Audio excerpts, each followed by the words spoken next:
कल किसान संगठनों के द्वारा करनाल नई अनाज मंडी में एक प्रोटेस्ट का कॉल है, एक महापंचायत बुलाई गई है और उसमें आज हमने इस संदर्भ में जो इनके मुख्य नेतागण थे उनसे बैठक की थी। उसमें इनकी तरफ से जो मांगे थी उस पर भी चर्चा हुई है और सरकार का जो स्टैंड था वो भी हमने इन पे बताया है। इनकी मुख्य मांगे ये थी कि जो लोग हैं जिनको 28 अगस्त को बस्ताडा टोल प्लाजा पे जो लाठीचार्ज हुआ था कानून तोड़ने की एवज में, हाईवे जाम करने की एवज में, उस लाठीचार्ज के जो घायल हैं उनको मुआवजा दिया जाए और एक किसान जिसकी ये कह रहे हैं कि अगले दिन हार्ट अटैक से मौत हो गई उसको भी मुआवजा मिले। इस संदर्भ में हमने उनको स्पष्ट बताया है कि ये सारे लोग जो है लॉ वायलेटर्स हैं, उन्होंने कानून तोड़ा है, हाईवे जाम किया है, तो किसी भी सूरत में मुआवजे के हकदार नहीं हैं। दूसरा इनका कहना था कि जो अधिकारी कर्मचारी हैं जिन्होंने लाठीचार्ज किया उनके खिलाफ सरकार कार्रवाई करे, तो वो भी हमने इनको स्पष्ट किया क्योंकि चूँकि स्वाभाविक सी बात है कि इन्होंने कानून तोड़ा, हाईवे जाम किया और हाईवे खुलवाने के लिए जो है मिनिमम बल प्रयोग जितना चाहिए था उतना किया है। तो इस प्रकार से इनकी कोई भी जो मांग है वो जस्टिफाइड नहीं है और इसीलिए हमने जब इनसे कन्वे किया तो इन्होंने अंत में इनका फैसला आया कि ये अपनी महापंचायत करेंगे।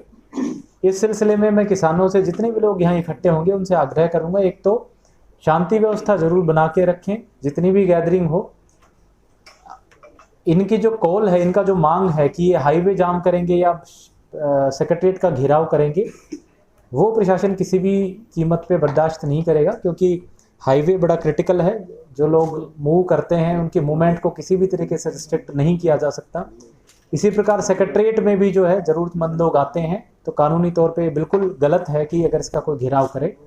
प्रशासन की पूरी तैयारियां हैं, हम किसी भी कीमत पे दोनों चीज़ें नहीं होने देंगे और इसके लिए चाहे जो हमें कार्रवाई करनी पड़ेगी, जो एक्शन लेना पड़ेगा वो लेंगे। लेकिन फिर भी किसान नेताओं से हमारी बात हुई है, मैं आगे उनसे आगे भी अपील करूंगा कि बातचीत, क्योंकि जो कोई भी इनकी समस्या उसका हल बातचीत से ही निकलना है, तो प्रशासन हमेशा बातचीत के लिए तैयार है। इनकी जो भी मांगे हैं, जायज़ मांगे हैं, वो हमारे सामने रखें और मुझे नहीं लगता इसमें कोई दिक्कत है। जो भी चीज़ जायज़ है, लीगल है, हमने इनको बताया है कि वो हम इनके लिए करने को तैयार हैं। लेकिन कोई गलत या इलीगल डिमांड करके और फिर उसके बाद अगर कोई फर्दर हाईवे जाम करने की बात करे या सेक्रेटरीट को घेराव की करने की बात करे, तो वो हम किसी भी कीमत पे नहीं होने देंगे। साथ में जो ट्रैवल एडवाइजरी, क्योंकि एक चांस है हाईवे को उसकी व्यवस्था बहाल करने के लिए फोर्स भी डिप्लॉयड रहेगी हाईवे पे, तो एक हमने ट्रैवल एडवाइजरी जारी की है। मैं लोगों से अपील करना चाहूँगा कि कल के दिन अगर ज़रूरी ना हो, गैर ज़रूरी कार्य के लिए जो नेशनल हाईवे 44 है उसमें विशेष रूप से करनाल की सीमा में ट्रैवल करने से बचें। और अगर फिर भी किसी को ज़रूरत पड़ती है ट्रैवल करने के लिए, तो हमने एडवाइजरी में विस्तृत रूप से आज, जो कि लगभग सभी प्रिंट मीडिया के न्यूज़पेपर्स में भी छपा है, कल सोशल मीडिया पे भी हमने जारी किया था, तो हमने ऑल्टरनेटिव रूट्स प्लान करके बताए हैं। उन ऑल्टरनेटिव रूट्स को लें ताकि हाईवे पे इन केस आवाजाही किसी वजह से बाधित होती है तो लोगों को दिक्कतें ना आएँ। साथ ही मैं शहर वासियों से भी आग्रह करूंगा, करनाल के ज़िला के रहने वाले लोग हैं, किसी भी तरीके से किसी को भी डरने की या परेशान होने की आवश्यकता नहीं है। प्रशासन की ये पूरी तरह से मुस्तैद है और हमारी पूरा प्रयास रहेगा कि किसी भी तरह की जो कोई इलीगल घटना है उसको हम बिल्कुल नहीं होने देंगे और इसको सख्ती से निपटेंगे। धारा 144 हमने कल के लिए लगाई है। इसमें जो भी 5 या 5 से अधिक लोग जो कानून तोड़ने की इच्छा से इकट्ठे होंगे या कोई वेपन जैसे लाठी भाला वगैरह लेकर के इकट्ठा होंगे, उनके गैदरिंग पे प्रतिबंध है और अगर इस तरीके से कोई करता है तो उसके खिलाफ कानूनी कार्रवाई, चाहे लाइसेंस्ड हो या गैर लाइसेंस्ड हो। अगर 5 या 5 से ज़्यादा लोग इकट्ठे होते हैं तो उनको उसको कल के लिए प्रतिबंधित है। इंटरनेट सेवा हाल ही के लिए करनाल जिले में हमारा बंद करने का प्रस्ताव है, पूरे जिले में, क्योंकि कई बार हमने देखा है कि जो असामाजिक तत्व हैं वो रूमर्स फैलाते हैं। रूमर्स के ज़रिए जो है कई बार लोगों की भावनाएं आहत होती हैं या उनको जो है अननेसेसरी मोबिलाइज करने की कोशिश की जाती है, तो वो चीज़ ना हो, इस सिलसिले में हमने मैसेज आ चुके हैं 12:30 से बंद होगी, आज रात से बंद होगी, मैसेज आने शुरू हो चुके हैं कि 12:30 से कल 24 घंटे के लिए बंद रहेंगे। जी, पैरामिलिट्री फोर्स बोला है सर? बिल्कुल, जो प्रशासन की पूरी तैयारी है, जिसमें हमारी पुलिस है, बाहर जिलों की भी पुलिस है, पैरामिलिट्री फोर्स भी है, राइट कंट्रोल फोर्स वगैरह जो भी हमारी तैयारी के लिए जितनी हमें पुलिस बल की आवश्यकता है वो सर संपूर्ण जिला सचिवालय के आसपास बैंक हैं, प्राइवेट ऑफिस हैं, उनके लिए क्या निर्देश है? क्योंकि सभी लोगों के फोन आ रहे हैं कि प्राइवेट ऑफिस सभी एससीओ में बंद रखें, शोरूम बंद रखें। देखिए, किसी को भी परेशान होने की आवश्यकता नहीं है। जैसे मैंने कहा, नेशनल हाईवे भी चालू रखा जाएगा और सेक्रेटरीट की का जो कार्य है वो भी चालू रखा जाएगा। किसी को भी हम कानून अपने हाथ में लेने की इजाजत नहीं देंगे। अगर कोई कोशिश करता है तो उसको सख्ती से नहीं। न्यायालय से भी एक आदेश आया है जिसमें ये कहा गया है कि अगर प्रोटेस्टर्स को धरना साइट की कोई आवश्यकता है तो वो अपनी रिक्वेस्ट कर सकते हैं और प्रशासन उनको पीसफुल धरने के लिए जगह दे सकता है। तो इस तरह की अभी तक बात सामने नहीं आई है। अगर उनकी तरफ से कोई बात आती है तो न्यायालय के आदेश अनुसार उस पर विचार किया जाएगा। मैं मीडिया साथियों से भी आग्रह करूंगा, क्योंकि लॉ एंड ऑर्डर की सिचुएशन है, व्यवस्था है और काफ़ी डेलिकेट सिचुएशंस होती हैं।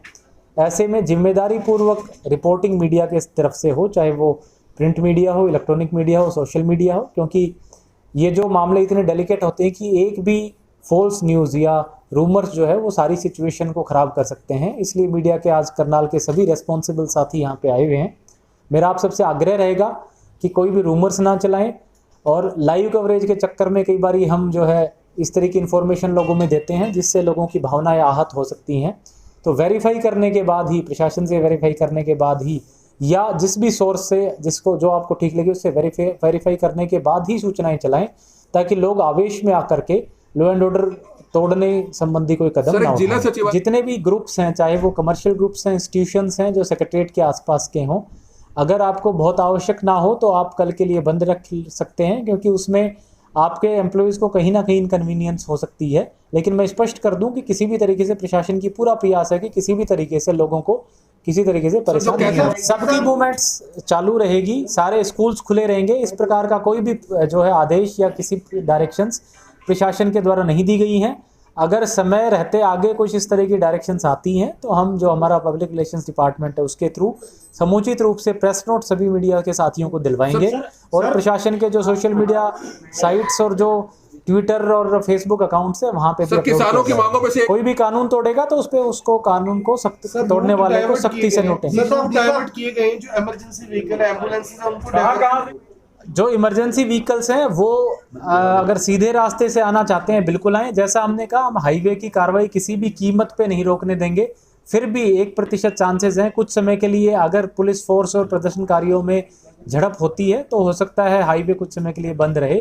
इसलिए एडवाइजरी के तौर पे हमने रूट डाइवर्जेंस की ड्यूटीज लगाई। की कोई बात नहीं है। अगर किसान संगठनों की तरफ से जो भी मांगे आती है, जैसे मैंने कहा, जब भी मांगे आएंगी उन पे बैठ कर बातचीत किया जाएगा और अगर बातचीत से जो हल निकलेगा वो हल निकलेगा। ऐसे लोगों को क्या डिटेल क्यों नहीं दिया? जैसे भी आवश्यकता पड़ेगी कानून व्यवस्था को बहाल रखने के लिए व्यवस्था की जाएगी। आपकी बयान कंट्राडिक्टरी, आप कह रहे हैं कि धारा 144 लगा दी गई है और उसके बावजूद आप कह रहे हैं कि अगर वो शांति से महापंचायत करना चाहते हैं तो करेंगे। जब धारा 144 लगा, जो भी लोग कानून व्यवस्था तोड़ने के लिए, अगर आप धारा 144 का आदेश ठीक से पढ़ेंगे तो उसमें लिखा है कि 5 या 5 से ज्यादा लोग अगर कानून तोड़ने की दृष्टि से इकट्ठे होते हैं तो जिस समय हमें ये लगा कि ये कानून तोड़ रहे हैं उस तब समय उनके खिलाफ कार्रवाई भी करेंगे और 144 के तहत कार्रवाई।